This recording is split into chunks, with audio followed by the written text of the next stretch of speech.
to climb Rakaposhi mountain, 25,550 feet high, a mountain which had not been climbed by man before.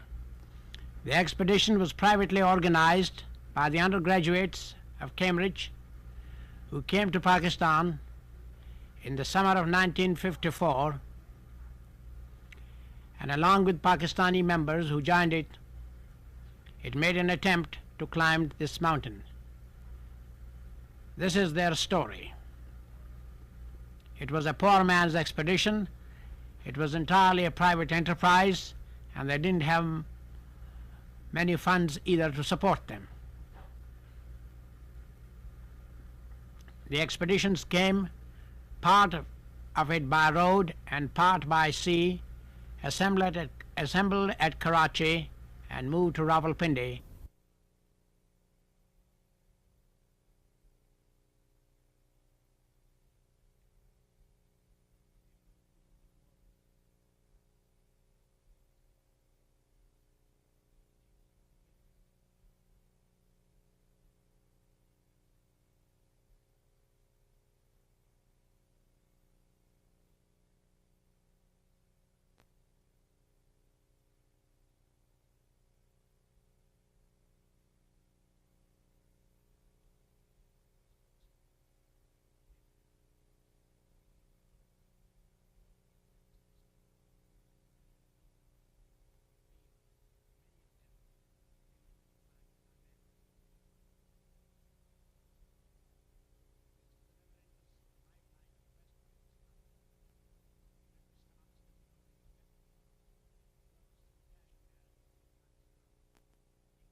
We follow the course of the river all the way, and it's a pretty hazardous flight.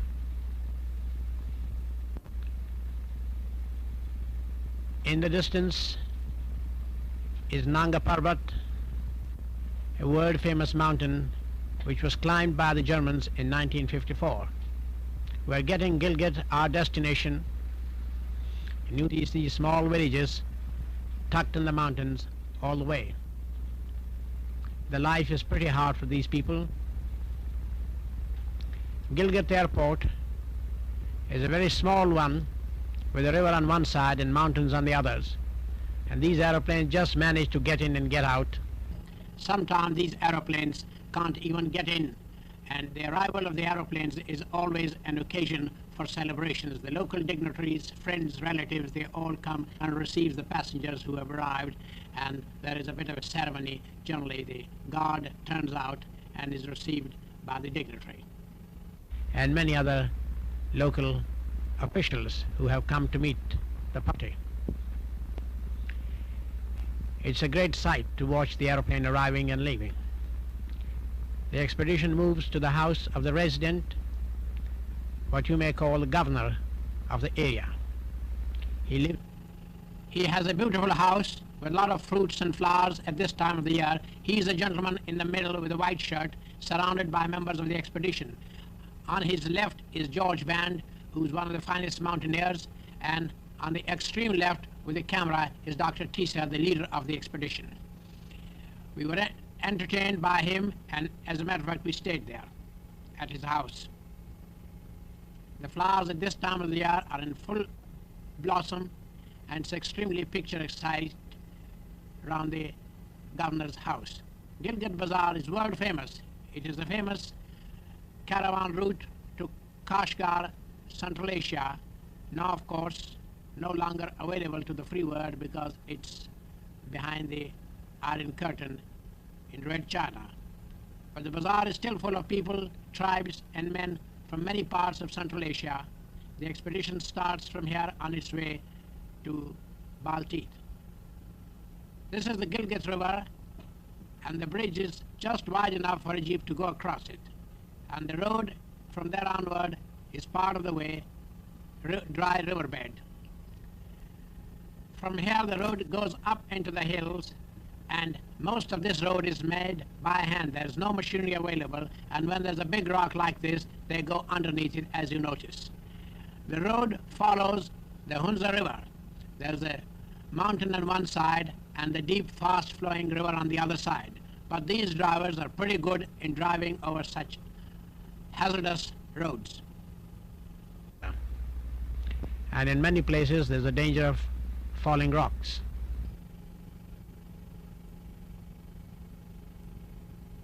River, not Gilgit River. Big speed, which is rather frightening for those who are not used to this kind of roads.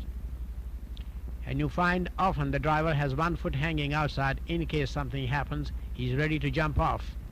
Fortunately, such things don't happen often. In the distance you see Rakaposhi, the object of the expedition, one of the famous mountains in this part of the region.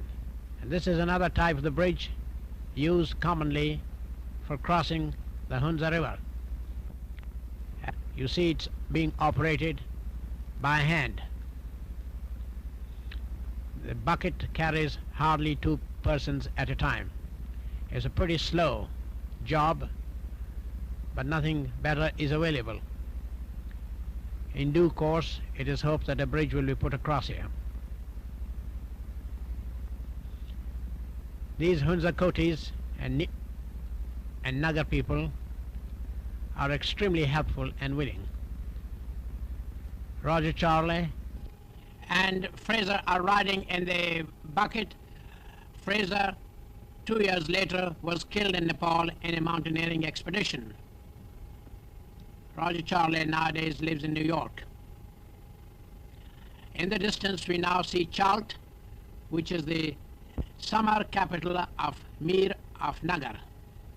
And that's the view of a glacier showing the way up to the peak Rakaposhi in the distance.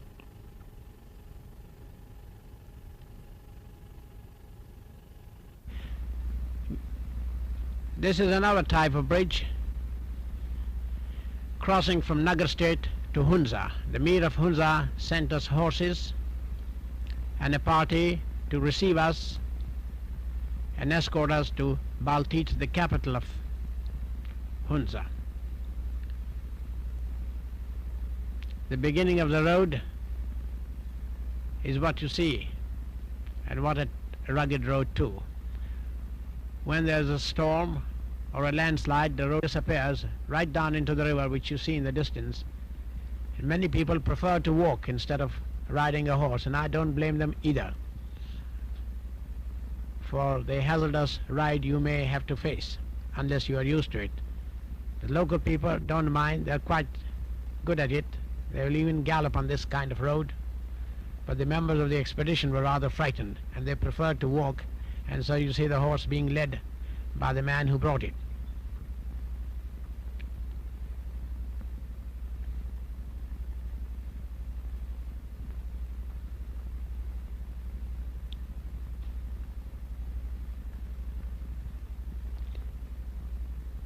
Now we are nearing Baltistan, the capital of state. Every inch of available land is used for irrigation. The loads were carried on the back by Hunza Kotis, and these boxes were made in England, each weighing 60 pounds, serially numbered.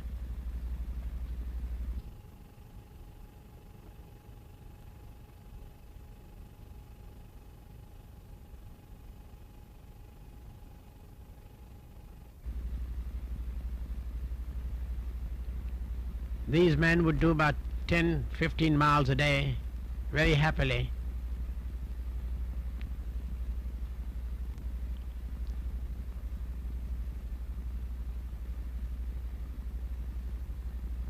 Hunza is very fertile, and so is Nagar. But Nagar has more water and Hunza hasn't got water. These are the two states on each side of the Hunza River, which divides the two territories.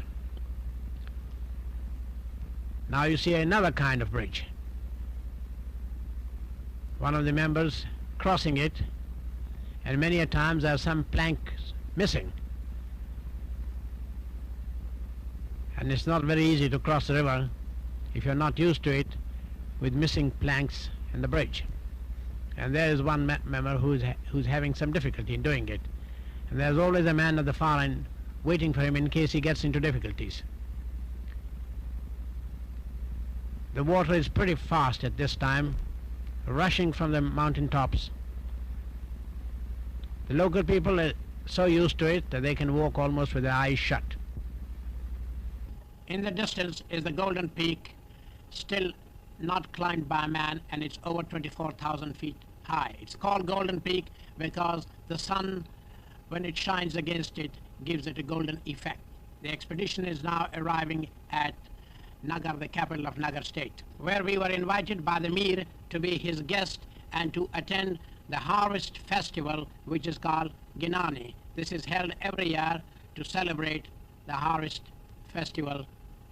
It is like Thanksgiving in United States. They must get their crops through, collect the fruit, cut the grass, store up for the winter. They have a long winter when the whole country is covered with deep snow, and they don't go down into the plains but stay in their homes, shut in with their animal and cattle. The arrival of the party was always a great event in the village. All the boys and girls and the elders will come and meet the party. School will close and the local band will play music.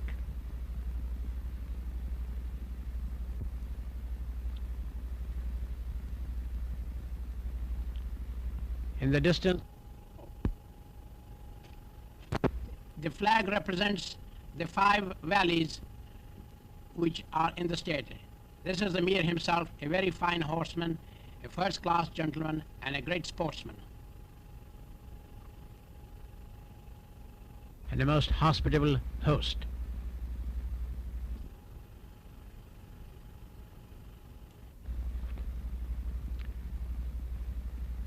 The villagers are busy drying fruit. The country is, this time of the year, has tremendous amount of fruit, which is dried in the summer for use in the winter.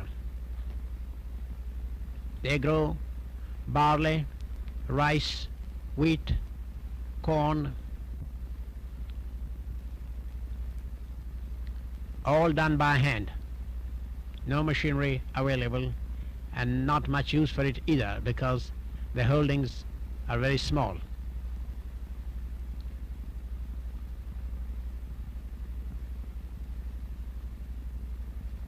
It's a pretty slow process, but they don't waste anything.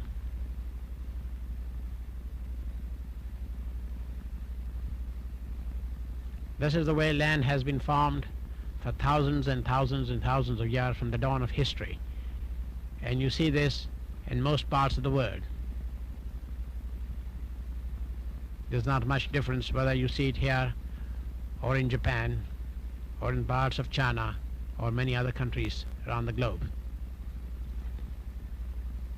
The cattle is rather small. It's understandable. There's not much to graze. They're pretty hard worked. The threshing is done by the village as a combined effort of the community, because it's not easy for one man to do it. So they all muck in and help one another.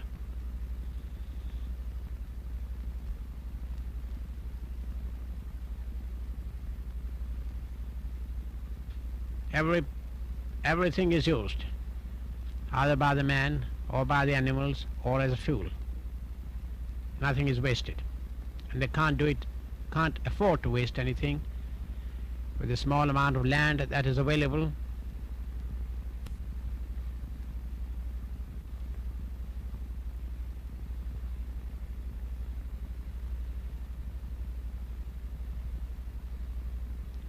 Nagar is self-sufficient in food.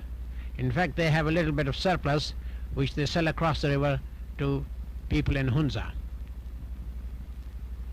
who do not grow enough food for themselves and have to rely on supplies from Nagar. There's tremendous amount of fruit grown in this area, apples, apricots, plums, grapes, figs, almonds, walnuts, cherries. And if you get hungry, you just stop, shake the tree, and have a good meal and walk off. No one will charge you, and everyone is welcome to an orchard to help himself when he's hungry. This is the way it's been done.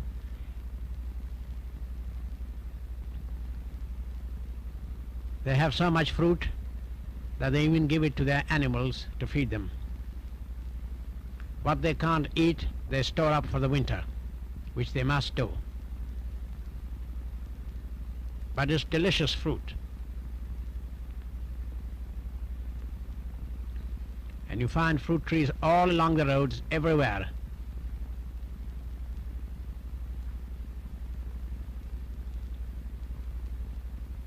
Nagar is much more fertile than Hunza because they get more water. All the glaciers are on the side in Nagar and not in Hunza, which is dry. The Mir has a beautiful palace high up on top of the ridge with a commanding view of the valley.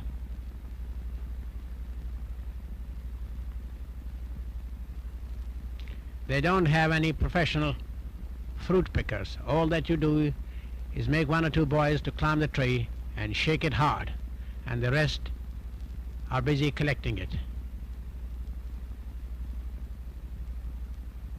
While they're collecting, they're also helping themselves, eating it, so that Mama won't have to cook anything.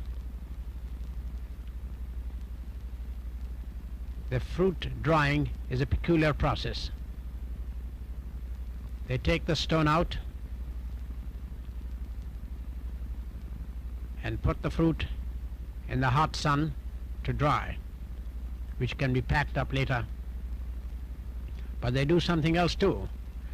They take the stone, break it, and take the kernel out and put it back in the fruit so that you can swallow the fruit without any difficulty, any danger of swallowing the stone.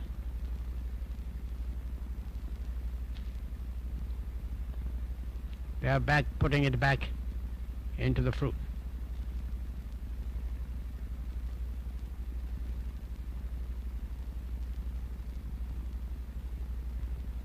Apricots mostly,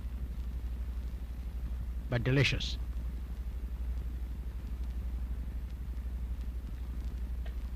I wonder if a machine will ever be invented which can do all this without touching by hand.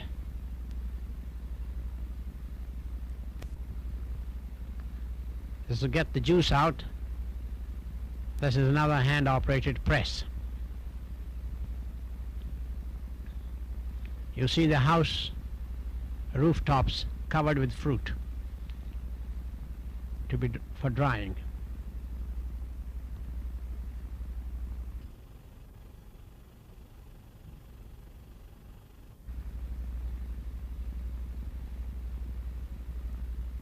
The village workshop is pretty mobile. The man will come and put it down outside the village, operate for a day or two, and then move elsewhere where there's work for him.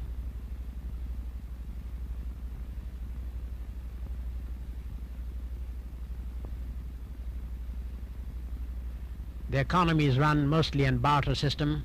He doesn't take any money, but would prefer to take something in kind. And here's a hair comb being made using toes and fingers.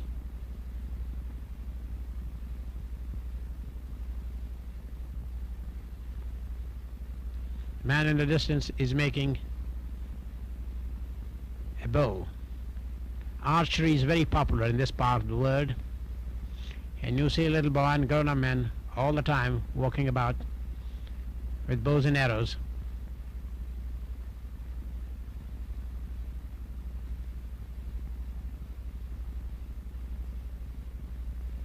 I wonder if many people will recognize what this man has. There's a pitchfork.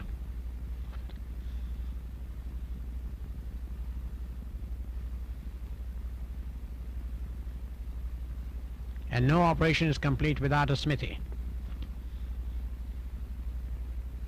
The bellows are made of goat skin.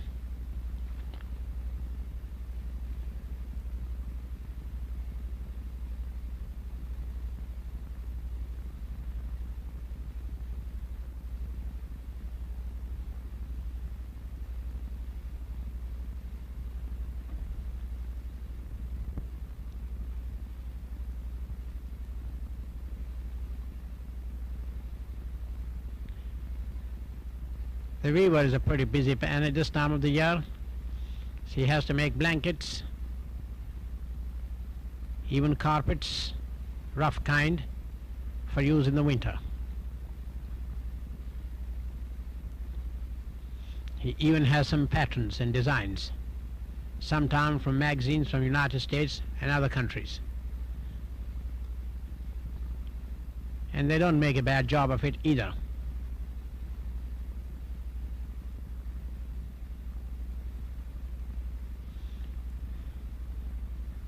You can order what you want. It'll take some time for him to make it, but he'll make a try anyhow.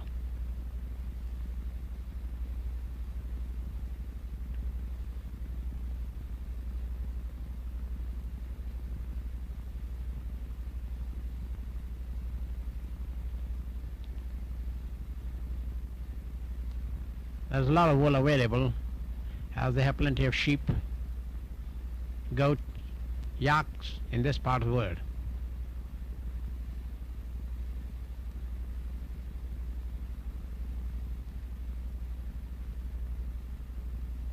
Sometime he'll have his own design, copying some animal or tree or something he has seen or taken fancy to. The shoe-making industry is very much a one-man affair, and this man will come and sit outside your house and make a pair of shoes for you from the local hide and skins which are available. It doesn't take very long to get a pair of shoes made according to the size and design required. It doesn't charge much either for it. In most cases, it's a system which prevails.